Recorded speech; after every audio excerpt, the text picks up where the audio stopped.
Guys, जेके lawn job channel में आपका बहुत बहुत स्वागत है। सब्सक्राइब कीजिए जेके लॉन जॉब चैनल को और पाते रहे रोजाना मल्टीपल चॉइस क्वेश्चन हिंदी और इंग्लिश लैंग्वेज में।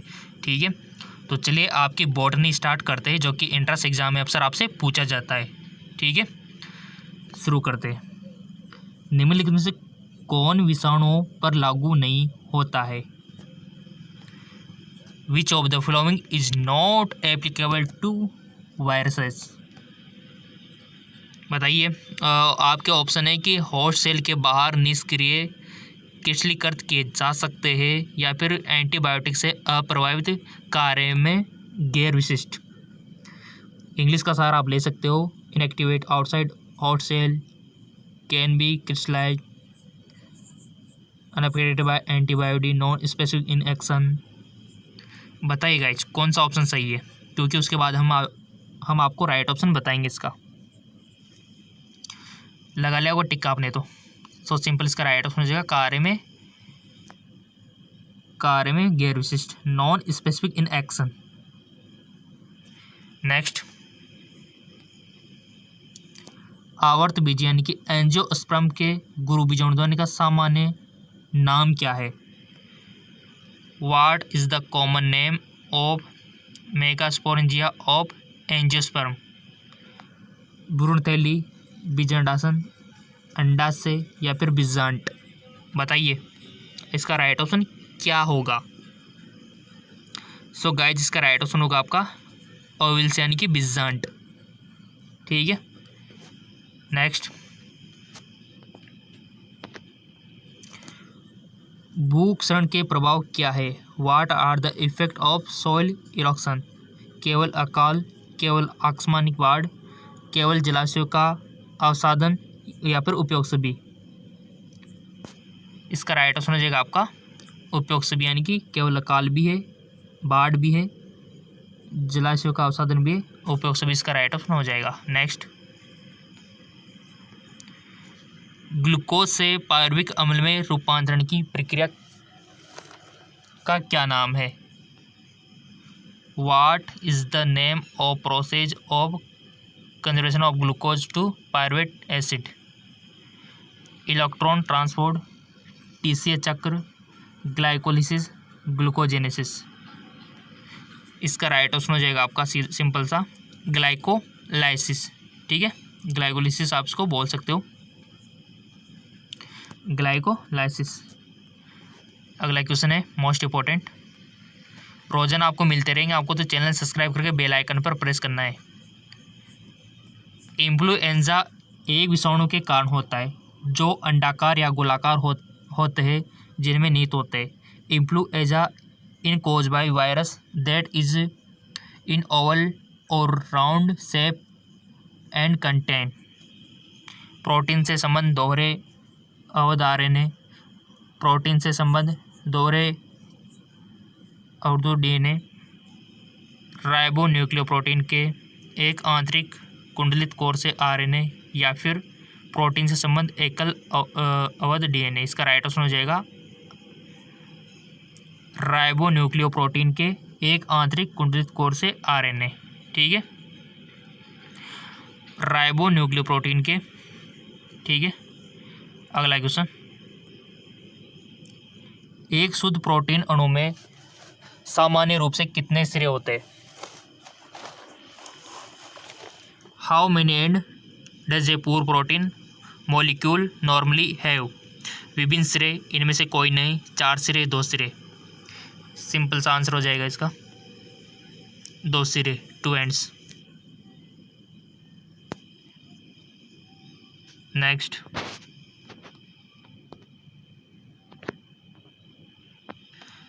उस वैज्ञानिक का नाम बताइए जिनमें जगत के 5 वर्गीकरण 5 किंगडम क्लासिफिकेशन का प्रस्ताव किया गया था। Name the scientist who proposed the 5 kingdom classification. Hugo de Vries, Robert Hooke, Robert Brown, Wayne Tinker. Right option is Wayne Tinker.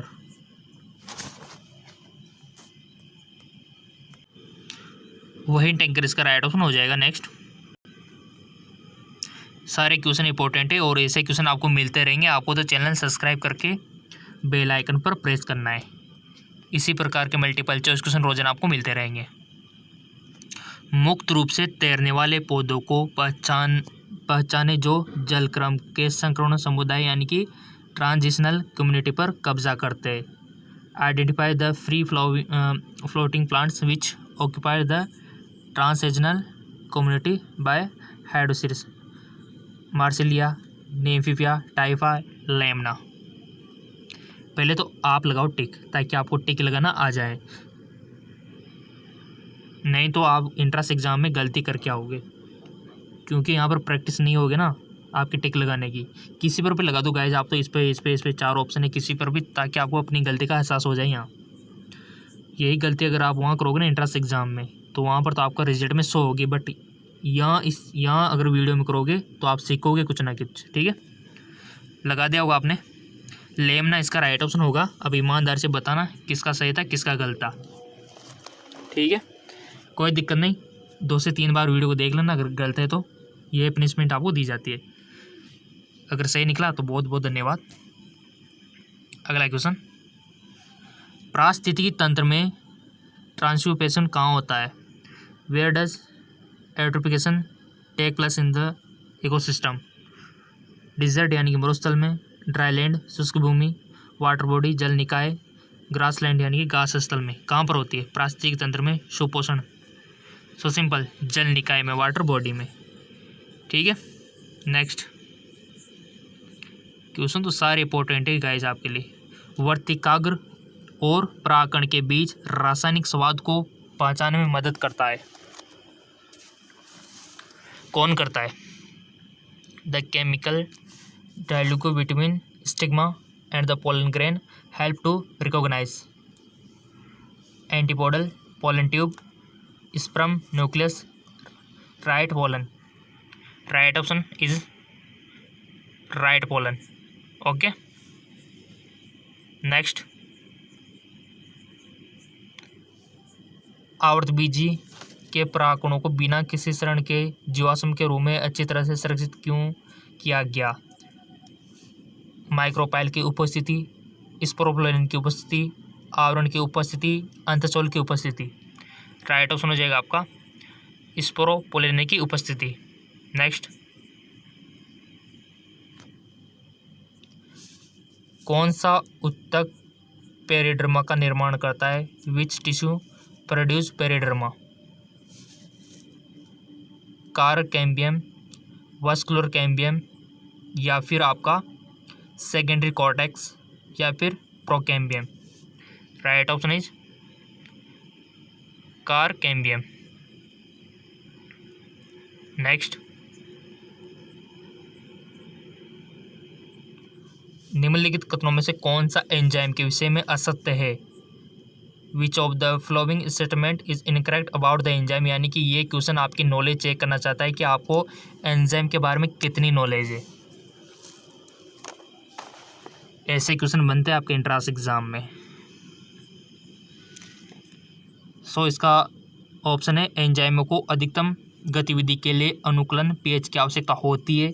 Enzyme उच्च तापक्रम पर विकृत हो जाते हैं। अधिकांश एंजाइम प्रोटीन होते हैं लेकिन कुछ लिपिड होते हैं। या फिर एंजाइम अपने क्रियान्वयन में विशिष्ट होते हैं, यानी कि enzyme are specific in their action. कौन सा आपको असत्य लग रहा है, इनकरेक्ट लग रहा है, बताओ। पहले तो आपको करेक्ट वाला मालूम होना चाहिए, तभी तो आपको आएगा ना। 3 तो इसमें करेक्ट है और 1 इनकरेक्ट है, तो वही आपको बताना है। लगाओ टिक, लगा दिया। इसका राइट ऑप्शन हो जाएगा अधिकांश एंजाइम प्रोटीन होते लेकिन कुछ लिपिड होते, ये बात गलत है। ठीक है, तो ये आपका ऑप्शन हो जाएगा। ठीक है, यानी कि एंजाइम के बारे में ये जो आपने बाकी की बातें पढ़ी ना, ये तो याद रख लो कि एंजाइम को अधिकतम गतिविधि के लिए अनुकूलन पीएच की आवश्यकता होती है, ये बात सही है। एंजाइम उच्च तापमान पर विकृत हो जाते हैं, हाई टेम्परेचर पर विकृत हो जाते हैं, ये भी सही बात है। क्योंकि गर्मियों में आपने देखा होगा, जब आप खाना खाते हो अगर कुछ ज़्यादा ही खा लिया होता है तो डाइजेस्ट नहीं होता है गर्मियों में, क्योंकि गर्मियों पर एंजाइम अच्छे काम नहीं करते। खाना तो एंजाइम ही पचाएगा ना। ठीक है, अगर काम ही करना बंद कर देंगे एंजाइम तो आपका खाना कैसे पचेगा, नहीं पचेगा। ऐसे में पेट दर्द, उल्टी ऐसी शिकायत होती है, क्योंकि उच्च तापमान के कारण खाना पचा नहीं है। ठीक है, सर्दियों में तो वैसे भी पच जाता है, आपको कोई दिक्कत नहीं है। और चौथा ऑप्शन भी सही है कि एंजाइम अपने क्रियान्वयन में विशिष्ट होते हैं। ठीक है, ताला चाबी सिद्धांत आपने पढ़ा होगा। तो ये नॉलेज, ऐसे क्वेश्चन बहुत इंपॉर्टेंट होते हैं और ऐसे क्वेश्चन मिलते रहेंगे। चैनल सब्सक्राइब करके बेल आइकन पर प्रेस करना है आपको। तो बस अगला क्वेश्चन है कि निम्नलिखित में से कौन सा तत्व पौधे में रंध्र को खोलने और बंद करने में महत्वपूर्ण भूमिका निभाता है। Which of the following element play important role opening and closing the stomata in plant. Calcium, chlorine, phosphorus, potassium. Right option is potassium. ठीक है, सो पोटेशियम तत्व पौधों में रंध्र को खोलने और बंद करने में महत्वपूर्ण भूमिका निभाता है, इंपॉर्टेंट रोल अदा करता है। अगला क्वेश्चन है आपका, ई कचरे के उपचार के लिए कौन सी कारगर विधि है बशर्ते इसे पर्यावरण अनुकूल तरीके से किया जाए। सुधारक, नवीनीकरण, पुनर्चक्रण यानी कि रिसाइकल, या फिर रिड्यूसिंग अपचायक। इसका राइट ऑप्शन हो जाएगा आपका पुनर्चक्रण यानी कि रिसाइकलिंग। अगला क्वेश्चन है, क्वेश्चन तो रोजाना मिलते रहेंगे, आपको घबराना नहीं है। ठीक है, चरम स्थितियों में उनके जीवित रहने के आधार पर यू बैक्टीरिया में विभिन्न आद्य बीजाणु की मुख्य विशेषता क्या है।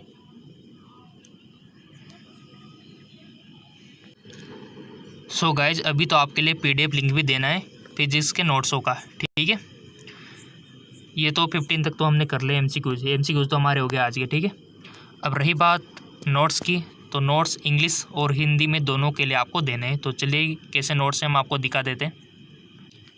सो गाइज, ये है फिजिक्स के नोट्स इंग्लिश मीडियम वालों के लिए और हिंदी मीडियम वालों के लिए भी है। ठीक है, बहुत ही अच्छे हैं, देख सकते हो आप। सब कुछ इसमें लॉ ऑफ कंजर्वेशन सब कुछ दिया हुआ है, यानी कि आपका लेसन फर्स्ट और सेकंड और थर्ड तीनों के लिंक आपको, यानी कि एक लिंक है उसको ओपन करोगे ना, हम सब आपको बताएंगे सारा क्राइटेरिया भी, ये देख पा रहे होंगे ना आप। ठीक है, तो ये सब हिंदी मीडियम, ये इंग्लिश मीडियम वालों के लिए। ठीक है, सब कुछ मिलेगा इंग्लिश मीडियम में आपको। ये देखिए, इसका लिंक नीचे डिस्क्रिप्शन में दिया हुआ है, बट उसको कैसे किस प्रकार से मैनेज करना है उसको हम आपको सिखाएंगे। अब हिंदी का भी हम आपको दिखा देते हैं। ये है हिंदी का पीडीएफ। ठीक है, फिजिक्स चैप्टर फर्स्ट, सेकंड और थर्ड तीनों के लिए। अब ऐसे देखो, इंग्लिश मीडियम का लिंक, हिंदी मीडियम का लिंक, ऐसे तो आपके बहुत सारे लिंक हो जाएंगे। Part second third part, part second third part, 6 link होते हैं, बट आपको नीचे एक लिंक मिलेगा, उस पर आप सीधे वेबसाइट पर पहुंच जाओगे। वहाँ पर आपको वेबसाइट कैसे हम आपको दिखा देते हैं। लिंक एक ही मिलेगा नीचे, उस पर आपको क्लिक कर देना है। क्लिक करने के बाद कुछ इस प्रकार का पृष्ठ ओपन होगा। सो गाइस, जैसे आप डिस्क्रिप्शन में दिए हुए लिंक पर क्लिक करोगे तो हमारी ये वेबसाइट ओपन हो जाएगी, और इस पर जैसे आप स्क्रॉल डाउन करोगे नीचे, तो ये लीजिए, आपको ये सारे पीडीएफ यहाँ पर आपको मिल जाएंगे एक ही जगह पर। देख पा रहे होंगे, ये हिंदी मीडियम वालों के लिए part first, part second, part third chapter यानी कि इलेक्ट्रोस्टैटिक वाला सब कुछ आपको मिल जाएगा। इसके बाद आपको इंग्लिश मीडियम वालों के लिए part first, second, electrostatic chapter वाला। ठीक है, लिंक नीचे डिस्क्रिप्शन में दिया हुआ है, जाइए डाउनलोड कर लीजिए पीडीएफ फाइलों को और अपने मोबाइल में सेव कर लीजिए। ओके, धन्यवाद।